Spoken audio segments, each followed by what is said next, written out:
আওয়ামী লীগ পরিকল্পিতভাবে দেশের সংখ্যালঘুদের বাড়িঘরে হামলা লুটপাট চালাচ্ছে বলে অভিযোগ করেছেন বিএনপি মহাসচিব মির্জা ফখরুল ইসলাম আলমগীর। তিনি সবাইকে সজাগ থাকার আহ্বান জানিয়েছেন।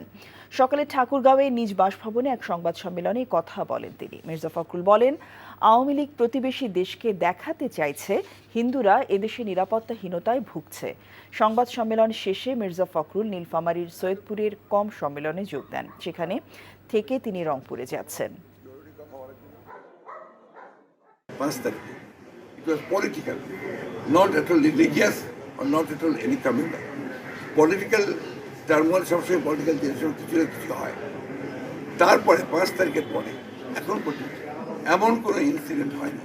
ইনসিডেন্টের জন্য এখানে আপনার সংখ্যালঘু নির্যাতন হচ্ছে এই ধরনের কথা বলা যাবে, কিন্তু একটা চক্র পরিকল্পিতভাবে এবং অতীত যে সরকার পতিত যে আপনার শাসক গোষ্ঠী তাদের লোকেরা পরিকল্পিতভাবে এখানে আমরা বিভিন্ন ঘটনার নাটক সাজিয়ে তারা এটাকে প্রচার করছে।